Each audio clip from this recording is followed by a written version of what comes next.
देखो स्टार्ट करते हैं हम लोग अपनी क्लास, ठीक है। अब जरा मेरी बात सुनना। कल हम लोगों ने centre of mass of discrete particles देखा था। डिस्क्रीट पार्टिकल्स और कंटिन्यूअस पार्टिकल्स को समझना होगा। जैसे कभी भी अगर हम पॉइंट मासेस गिवन हो और उनको पता है कि उनकी लोकेशन ये है, तो ऐसे डिस्ट्रीब्यूशन को हम लोग डिस्क्रीट डिस्ट्रीब्यूशन बोलते हैं। क्या बोलते हैं? ठीक है। जैसे m1 मास इस पॉइंट में है, m2 मास किसी दूसरे पॉइंट में है, तो इसको हम लोग बोलते हैं डिस्क्रीट डिस्ट्रीब्यूशन। लेकिन जब पूरी की पूरी ऑब्जेक्ट का मास दे दिया जाए, जैसे सपोज मैं ये रॉड ले लूं, तो अब इसका मास टोटल कैपिटल M है। अगर मुझसे कोई पूछे यहाँ पे कितना मास होगा, यहाँ पे कितना मास होगा, यहाँ पे कितना मास होगा, तो ये बता पाना हमारे लिए बहुत मुश्किल है। तो ऐसा डिस्ट्रीब्यूशन जिसमें पूरी बॉडी में मास डिस्ट्रीब्यूट रहता है, उसको हम लोग कंटिन्यूअस डिस्ट्रीब्यूशन बोलते हैं। क्या बोलते हैं? ठीक है। आज हम लोग करने जा रहे हैं centre of mass of continuous distributed centre of mass of any object in which continuous mass distribution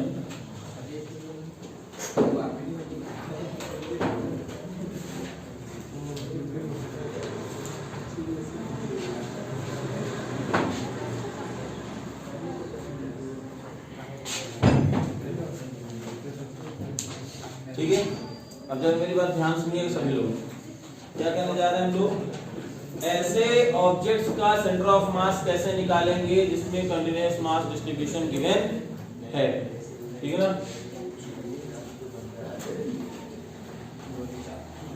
clear है? तो इसके लिए फॉर्मूला ध्यान से सुनना बच्चे। अगर आप अभी फॉर्मूले को कंक्लूड करें, एक्सियम क्या होता था? m1x1 m2x2 m3x3 plus dot dot dot upon m1 m2 m3 dot dot dot. तो अगर कंटिन्यूअस ऑब्जेक्ट्स हैं तो हम लोग क्या कर सकते हैं, उसमें आप फॉर्मूला यूज कर सकते हो। क्या सर? मास और डिस्टेंस का मल्टीप्लाई और समेशन है। मास और डिस्टेंस का मल्टीप्लाई और समेशन है, तो यहाँ पे हम लोग क्या करेंगे? डिस्टेंस इंटू मास का मल्टीप्लाई और समीशन के लिए integration upon sir total mass का इंटीग्रेशन। अब सुन लो मेरी बात फिर से ध्यान से। अभी तक हम लोगों ने देखा था कि डिस्ट्रीब्यूशन जो था वो डिस्क्रीट था, कि कौन सा पार्टिकल किस लोकेशन में है, ये चीज हम लोग फाइंड कर सकते थे। ये छोटा सा पॉइंट चार्ज m1 है, इसकी पोजीशन ये है। ये पॉइंट चार्ज m2 है, इसकी लोकेशन ये है। ये पॉइंट चार्ज m3, इसकी लोकेशन ये है। लेकिन जब कोई ऑब्जेक्ट दे दिया जाएगा और उसका मास दे दिया जाएगा, तो उसमें कंटिन्यूअस डिस्ट्रीब्यूशन होता है। जैसे रॉड, इसको ले लिया, इसमें मास कैसा है? कंटिन्यूअस डिस्ट्रीब्यूटेड है। तो उस केस में जो फॉर्मूला यूज होगा वो ये होगा। एक्सियम यहाँ से निकालेंगे और वाईसीएम इसी तरह से हम लोग कैसे निकाल सकते हैं? वाईसीएम जो निकलेगा, ये सब काम तो करेंगे ही करेंगे। तो अगर कंटिन्यूअस ऑब्जेक्ट है तो मतलब y इंटू छोटा सा मास अपॉन dm और इसका इंटीग्रेशन। इस तरह से हमको ये फॉर्मूले यूज करना है। बोलो बात समझ में आ रही नहीं आ रही? क्लियर है ना? तो आप लिख लोगे कि कंटिन्यूअस डिस्ट्रीब्यूशन के लिए हम लोग कौन सा फॉर्मूला यूज करने वाले हैं। तो कंटिन्यूअस डिस्ट्रीब्यूशन के लिए हम लोग फॉर्मूला डायरेक्टली मैं लिख देता हूँ, इसको लिखने की जरूरत नहीं है। कंटिन्यूअस ऑब्जेक्ट के लिए हम लोग जो फॉर्मूला यूज करने वाले हैं वो एक्सियम और वाईसीएम कौन से हैं? ये वाले। Integration x into dm upon integration dm। यहाँ से एक्सियम और वाईसीएम क्या हो जाएगा? Integration y dm upon integration dm। इस तरह से हम लोग एक्सियम और वाईसीएम निकाल सकते हैं। कैसे अप्लाई करेंगे वो देखते हैं। पहले फॉर्मूला लिखते हैं। क्या होगा ना? अभी फॉर्मूला, ये फॉर्मूला है। अभी इसको कैसे हम लोग अप्लाई करेंगे वो मैं बताऊंगा। ये फॉर्मूला है।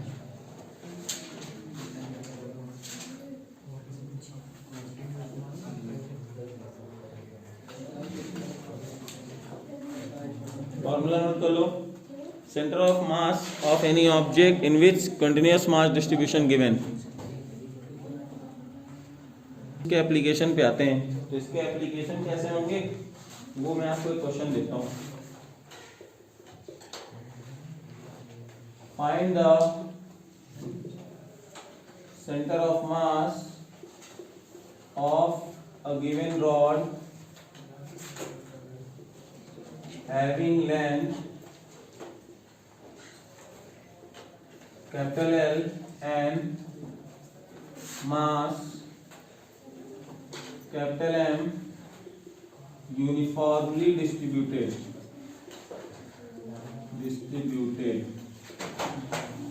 और बात समझ आई नहीं है? क्लियर है? ठीक। तो अब जब यहाँ से आया find the centre of mass of the given rod having length capital L and mass capital M uniformly distributed. जैसे सर ये रहा रॉड, इसकी लेंथ गिवन है कैपिटल L और इस पे पूरे में मास डिस्ट्रीब्यूटेड है कितना? Capital M। ठीक है। अब इसका सेंटर ऑफ मास चाहिए। सर अगर ये y एक्सिस है और ये आपने अगर x एक्सिस ले लिया तो सर आप ही ने बताया था कि सिमेट्रिकल ऑब्जेक्ट्स जो होते हैं उनके मिड पे सेंटर होता है ना। अभी ये बात हमको नहीं पता। सपोज जैसे मान लो अगर कोई रॉड लेंगे तो L/2 पे ही तो उसका सेंटर आता है, बोलो आता है नहीं आता? अगर यूनिफॉर्मली डिस्ट्रीब्यूटेड है तो बीच में ही आएगा। देखो कैसे प्रूफ करते हैं। सर ये तो ओरिजिन है तो 0,0 हो जाएगा। अब सर कोई पॉइंट तो गिवन नहीं जिसका मास हमें पता हो, नहीं पता ना। तो हम लोग क्या करते हैं ऐसे सिचुएशन में, हम लोग यहाँ पे x डिस्टेंस पे एक छोटा सा सेगमेंट कट कर लेते हैं और जिसका लेंथ है dx और जिसका मास है dm। मास कितना है? ठीक है। आगे बात समझ में। सॉल्व कैसे करेंगे? सर xcm चाहिए तो integration x into dm upon integration dm, यही फॉर्मूला तो लगाते हैं। सर x तो ठीक है लिमिट लग जाएगी 0 to L, क्योंकि ये x वेरिएशन कहां से कहां तक है? 0 से L तक। लेकिन ये dm तो वेरी कर रहा है तो dm को इन टर्म्स ऑफ x लेकर के आइए, क्योंकि ऐसा इंटीग्रेशन हमने नहीं पढ़ा है जिसमें आपने कुछ ऐसा किया हो कि ये टर्म x के टर्म में हो, ये dt हो। तो या तो हम लोग इस x को t में कन्वर्ट कर लेते थे और या तो इस t को हमें x में कन्वर्ट करना पड़ता था। बोलो करना पड़ता था नहीं? बोलो। तो यहाँ पे ये x है ये dm है, तो या तो अगर आपके पास हो कोई टेक्निक कि x को m में कन्वर्ट करो और या फिर इस m को x के टर्म में लेके आओ। तो हमने क्या आसान लगा? इसको आसान लगा। कैसे? L लेंथ के रॉड में मास है कैपिटल M, इसलिए 1 यूनिट लेंथ में m/L, इसलिए dx लेंथ में मास कितना हो जाएगा? m/L इंटू dx, और यही वैल्यू क्या हो जाएगी? dm की हो जाएगी। बोलो हो जाएगी नहीं हो जाएगी? ठीक है ना, क्योंकि dm हमने क्या ले रखा है? इस dx सेगमेंट का मास। बोलो, और ये dx सेगमेंट का मास कितना गिवन है? m/L into dx। क्लियर है? तो put the value of dm। जैसे ही हम लोग यहाँ पे वैल्यू dm पुट करते हैं तो xcm कितना हो जाएगा? xcm is equal to integration x m/L into dx, limit होगी 0 to L upon m/L into dx 0 to L।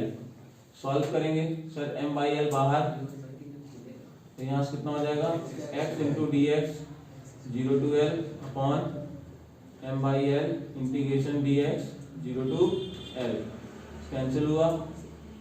Sir इसको हो जाएगा x²/2 0 to L upon x, और कहाँ से 0 to L, ये हो जाएगा L²/2 इंटू L। कितना आया? कितना आया? L/2 आया नहीं है। तो ये इंटीग्रेशन मेथड है और यहाँ पे अब यूज होगा। स्टार्टिंग में मैंने बच्चों को बताया था कि इंटीग्रेशन डिफरेंशिएशन के बिना फिजिक्स नहीं आएगी। अब जरा देखो यहाँ पे जिस बच्चों को इंटीग्रेशन नहीं आता क्या वो कर पाएगा? वो तो वहीं फॉर्मूले तक में रह जाएगा, है ना? कोई डाउट? एक बार और बता सकते नहीं, L/2 हमें नहीं, तो हमें पता था, हमने बता दिया। मान लो किसी को नहीं पता होता तो वो निकाला है यहाँ से, ठीक है ना? चलो फिर से देख लो एक बार। क्या करेंगे? कोई भी कंटिन्यूअस ऑब्जेक्ट अगर गिवन है, ठीक है, अगर कंटिन्यूअस ऑब्जेक्ट गिवन है और आप चाहते हो कि हमें सेंटर ऑफ मास मिले, तो हम लोग कैसे निकालेंगे? तो हमने कहा कि ये फॉर्मूले यूज करते हैं, ठीक है।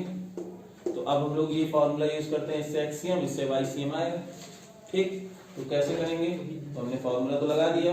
अब देखो सिगमेंट ले लेते हैं, क्योंकि अभी फॉर्मूला जब यूज किए थे तो वहां पे पॉइंट मासेस गिवन थे और उनकी पोजीशन गिवन थी। तो यहाँ पे ऐसा तो है नहीं, यहाँ तो पूरी रॉड का मास कैपिटल एम दिया था। तो हमने एक छोटा सा सेगमेंट कट कर लिया जिसकी लेंथ dx थी, कहां पे? x डिस्टेंस पे फ्रॉम द ओरिजिन, जिसका मास है dm। तो इस सेगमेंट के लिए से फार्मूला हम ये लिख सकते हैं कि नहीं लिख सकते? क्योंकि सेगमेंट का मास इनटू डिस्टेंस, उसका पूरे का समेशन, क्योंकि इस तरह से बहुत सारे सेगमेंट्स है ना, बोलो, तो फार्मूला तो वही हो गया, ठीक। अब ये dm को रिप्लेस करना है, कैसे करेंगे?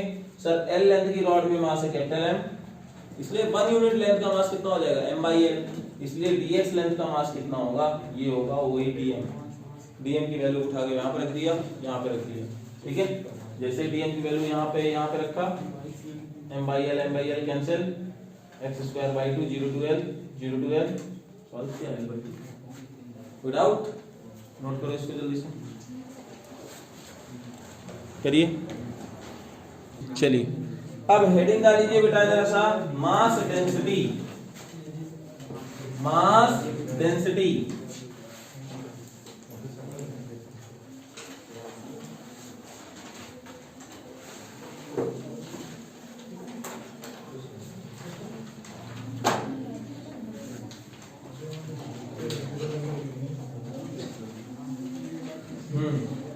मास डेंसिटी क्या होता है इस चीज को देखेंगे।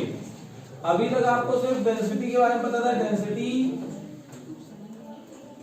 होता था मास पर यूनिट वॉल्यूम, अभी आपको यही पता था ना, ठीक है ना। लेकिन अब यहाँ पे आप ऐसा नहीं देखेंगे, वो शेप के हिसाब से मास डेंसिटी भी क्या होती है? चेंज होती है। कैसे? देखो 3 तरह के मास डेंसिटी मैं आपको बताऊंगा। कौन कौन सा? एक है linear mass density, linear mass density. दूसरा है एरियल या surface mass density, surface mass density, ठीक है। और तीसरा है वॉल्यूम मास डेंसिटी।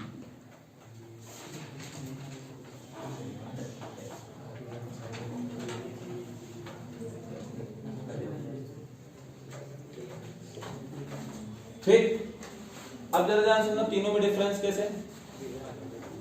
मास पर यूनिट लेंथ, इसको हम लोग क्या बोलेंगे? मास पर यूनिट लेंथ।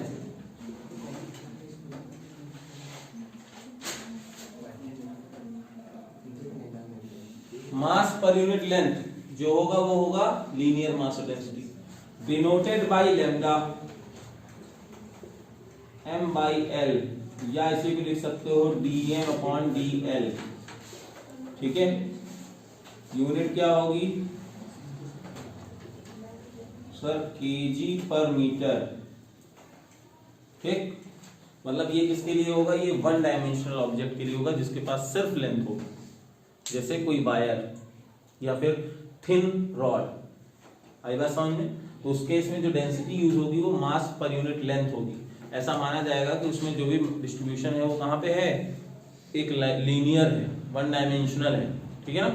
तो उसमें हम लोग लीनियर मास डेंसिटी बोलेंगे, बोल सकते हैं कि it is only for 1 dimensional objects, ठीक। फिर आता है सरफेस मास डेंसिटी। तो सर ये होता है मास पर यूनिट एरिया। ये क्या होता है? मास पर unit area, denoted by sigma is equal to mass upon area, या इसको लिख सकते हैं dm/dA। For small segments we will use dm/dA, for large scale we will use mass upon area, okay. Unit क्या होगी इसकी? kg/मीटर², clear है? अरे बात समझ में? और ये किसके लिए है? ये सरफेस 2 डायमेंशनल ऑब्जेक्ट्स के लिए है, लाइक बोर्ड। एक्स एक्सिस देखो, एक्स एक्सिस वाई एक्सिस, तो इसके पास जो मास होगा वो एरिया में है ना, बोलेंगे ना कि हाँ इसका पर यूनिट मास कितना होगा। अगर मैं सोचूं इसमें कि पर यूनिट एरिया मास कितना होगा, कहोगे सर इसका एरिया जो है वो 50 सेंटीमीटर स्क्वायर है सपोज, और इसका मास है 2 kg, तो 1 सेंटीमीटर स्क्वायर का कितना होगा 2/50। नहीं बात समझ में आई भाई? जैसे ये 10 सेंटीमीटर की रॉड थी, इसका मास था 20 ग्राम, तो कितना हो गया 1 सेंटीमीटर का कितना हो जाएगा सर 20 डिवाइडेड बाई 10, तो यानी इसका 1 सेंटीमीटर लेंथ का जो ग्राम आएगा वो 2 ग्राम आ जाएगा। तो वहां से यहां से आया, ठीक है ना? आ रही मेरी बात समझ में? नहीं आ रही? तो ये 2 डायमेंशनल के लिए जिसके पास एरिया होगा उसके लिए सरफेस मास डेंसिटी, जिसके लिए 1 डायमेंशनल ऑब्जेक्ट होगा तो लीनियर मास डेंसिटी, और जिसके पास वॉल्यूम होगा उसके लिए होगा मास पर यूनिट वॉल्यूम। क्योंकि यहाँ पे वॉल्यूम है ना, तो किससे डिनोट करेंगे इसको? सिग्मा, ये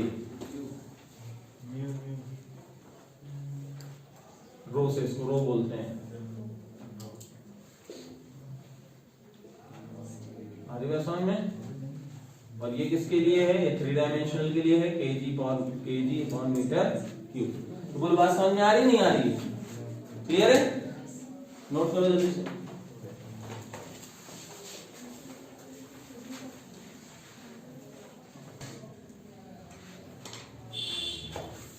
How can we find center of mass of any object in which mass is not given?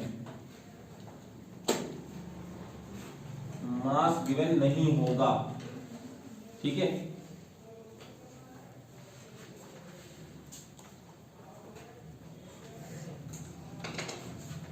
जैसे एग्जांपल सुनना, ठीक है?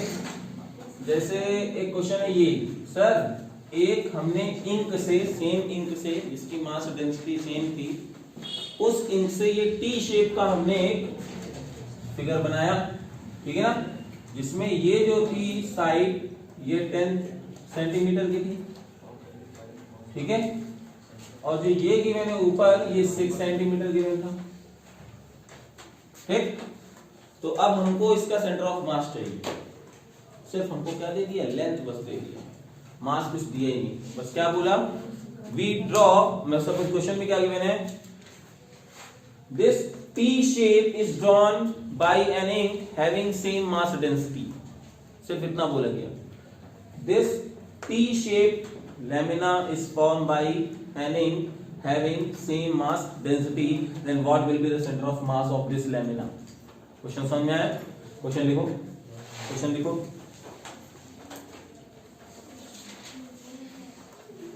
P shape lamina formed by an ink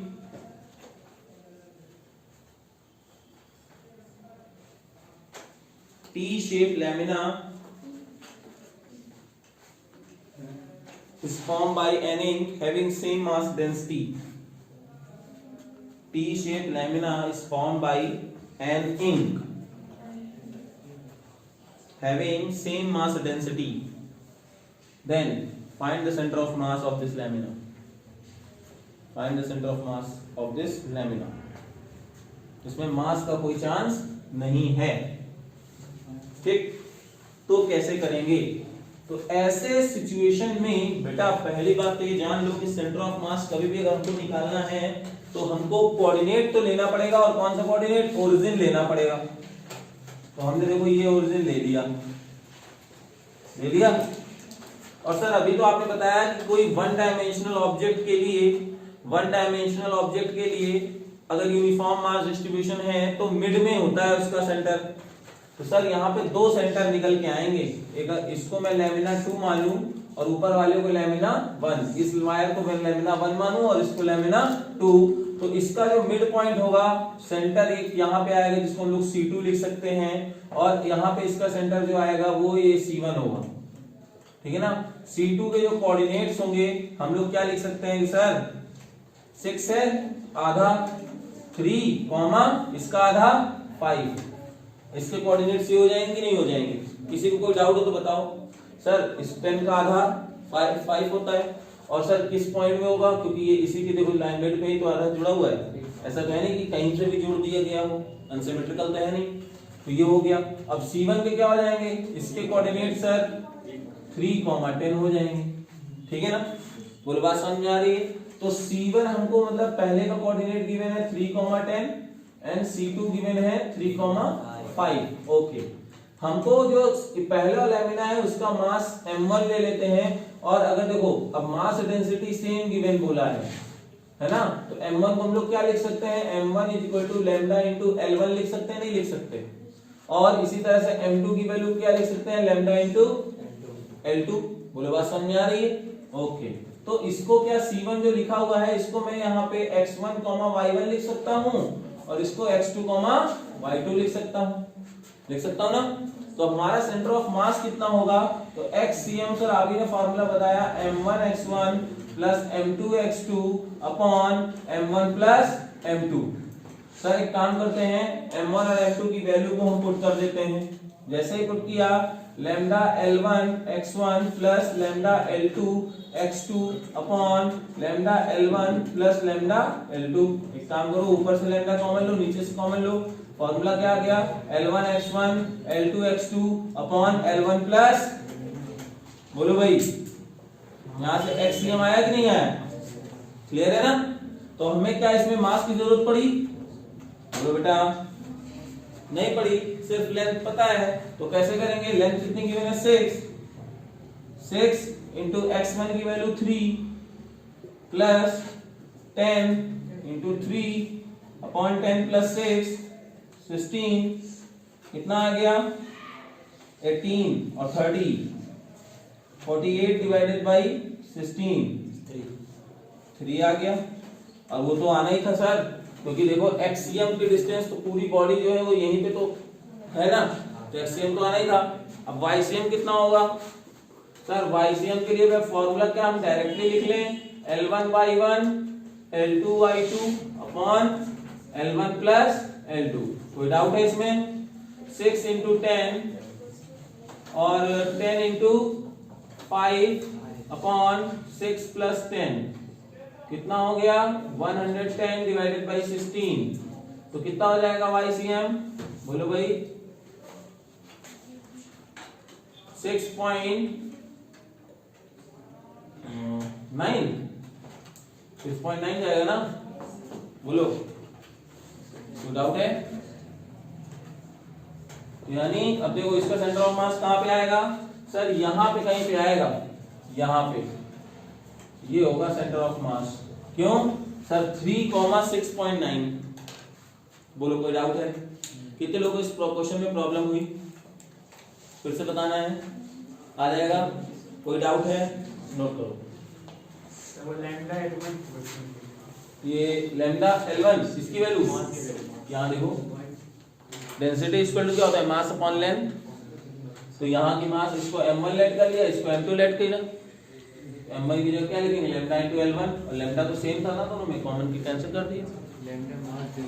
हाँ ध्यान से सुनना बेटा, एक बात ध्यान से, बहुत ज्यादा जरूरी इंपॉर्टेंट बात है। हमने तो ओरिजिन यहाँ ले लिया, कोई बच्चा कह सकता है सर ओरिजिन हम यहाँ ले ले, तो आप ले लीजिए, ओरिजिन आप कहीं पे भी ले सकते हैं, लेकिन फिर आपके जो आंसर आ रहा है, ठीक है ना, सेंटर ऑफ मास का जो आप कोऑर्डिनेट निकालेंगे, जैसे मेरे कोऑर्डिनेट कितने आ रहे हैं 3,6.9, तो आपकी कोऑर्डिनेट्स चेंज हो जाएंगे, 0, समथिंग हो जाएंगे, यही होगा। तो लोकेशन सेम रहेगी, लोकेशन, लेकिन कोऑर्डिनेट्स अगर कुछ सोचो, मैं यहां से बोलूं कि ये मेरे से कितनी दूरी पे बैठी हुई है, तो मेरे हिसाब से इसके डिस्टेंस कुछ और है, आपके हिसाब से इसके डिस्टेंस कुछ और है, आपके हिसाब से डिस्टेंस कुछ और है, लेकिन लोकेशन क्या है, लोकेशन तो सेम है ना। अगर मान लो कोई आदमी सेंटर ऑफ मास को यहां से मेजर करेगा तो कम ही डिस्टेंस आएगी, यहां से मेजर करेगा तो ये लोकेशन आएगी, यहां से मेजर करेगा तो कुछ और आएगा, लेकिन पोजीशन तो सेम है ना, तो वही चीज हो जाएगा। तो इन सेंटर ऑफ मास के क्वेश्चंस में नकल बिल्कुल भी नहीं करनी किसी की भी, अपने दिमाग से काम करना है, और आप आंसर सही निकालेंगे, कभी आंसर भी नहीं मैच कराना है, यार मेरे कोऑर्डिनेट्स तो इतने आ रहे थे, कर लो मेरे तो गलत हो गया, इसका मतलब मेरे कोऑर्डिनेट गलत है, नहीं, आपका भी सही हो सकता है, मे बी कोऑर्डिनेट्स डिफरेंट हो ना लोगों के। आ रही समझ में, नोट करिए। अब आगे लिखते हैं हम लोग, हेडिंग एक पॉइंट है, इंपॉर्टेंट पॉइंट है, और क्या इंपॉर्टेंट पॉइंट लिखाने जा रहे हैं, all symmetrical objects have centre of mass at its geometrical centre. All symmetrical objects have centre of mass at geometrical centre.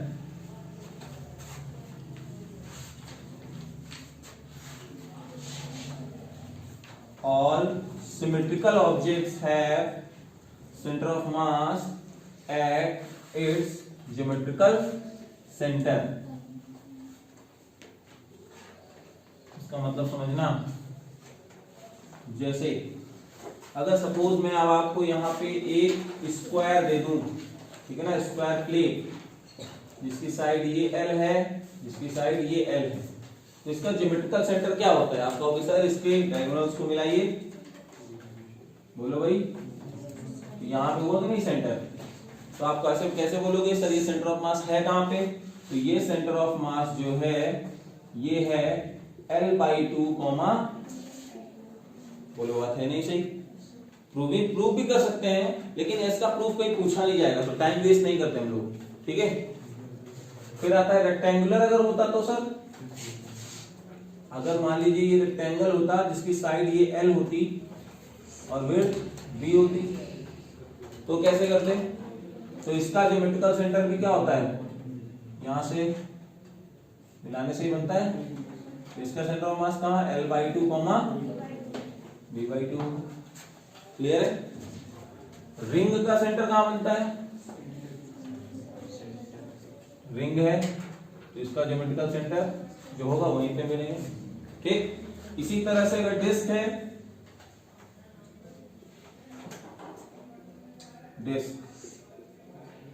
Disc का सेंटर भी एकदम यही बनेगा। क्लियर है? कुल बात समझ में आ रही नहीं आ रही? ठीक। अगर आपने यहां पे सेमी सर्कुलर रिंग ले ली, जिसका सेंटर भी O पे,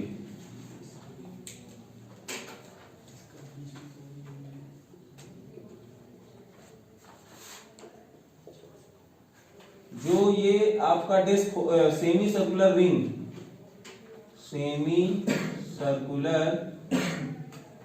रिंग, तो इसका सेंटर होता है यहां पे, और कितने डिस्टेंस में होता है पता है? 2r/π, 2r/π। चाहोगे तो प्रूफ भी कर सकते हैं, ठीक है ना। अगर इसकी रेडियस, रिंग की रेडियस आपकी कितनी है, अगर r है तो जो रेडियस होगी वो कितनी, जो सेंटर ऑफ मास होगा वो कहां पे होगा? 2r/π में। r/2 नहीं होगा। क्यों नहीं होगा? क्योंकि सर देखो मास डिस्ट्रीब्यूशन देखो ना, अगर इतने पार्ट को ले लोगे तो इसका मास कुछ और है, इसका नीचे वाले का मास कुछ और है, तो मास डिस्ट्रीब्यूशन यहाँ पे कैसा हो गया? डिफरेंट है ना, मतलब हर लेयर में थोड़ी ना मास डिफरेंट, वो सेम है, तो इसीलिए कितना होगा? 2r/π पे होगा। बोलो बात समझ में आ रही? क्लियर है? अगर इसी जगह पे ये सेमी सर्कुलर डिस्क होती,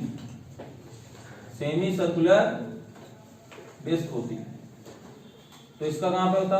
सर ये पॉइंट O है, ये सेंटर ऑफ मास, इसकी वैल्यू जो आ जाती वो होती बंदो कितनी? 4r/3π। ये है कौन? सेमी सर्कुलर डिस्क, मतलब आधे डिस्क, ठीक है ना, आधे डिस्क का यही होगा। देख लो,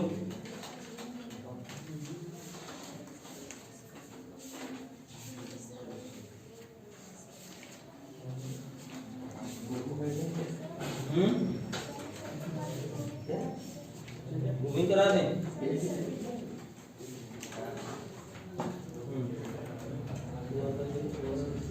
हाँ, अब अगर मान लो यहाँ पे क्या होता, यहाँ पे अगर यहाँ पे आपके पास होता sir semi circular hollow sphere,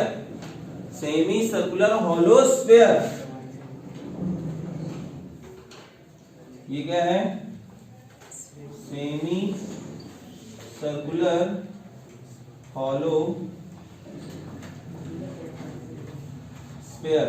तो इसका होता है r/2 पे, कहां पे होता है r/2 पे, क्लियर है। और अगर ये तुम्हारे लिए कैसा होता, hemisphere, solid sphere, semisphere, semi circular,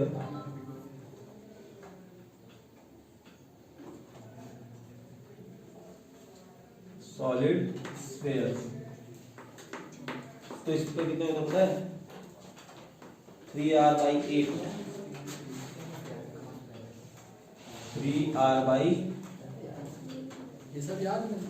हाँ याद करना है, इसीलिए प्रूफ नहीं करा रहा हूं, क्योंकि प्रूफ का कोई मतलब नहीं है, बोर्ड में आपसे प्रूफ पूछा नहीं जाएगा, और याद इसलिए करना है क्योंकि न्यूमेरिकल मिल सकता है, ठीक है। अगर ट्रायंगुलर कोन है, ट्रायंगुलर कोन, ट्रायंगुलर कोन, इसकी हाइट h है,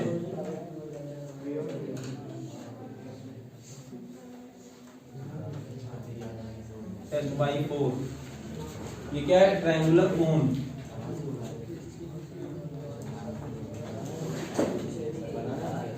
ठीक है। इनको याद कर लीजिए आप लोग, बना लो।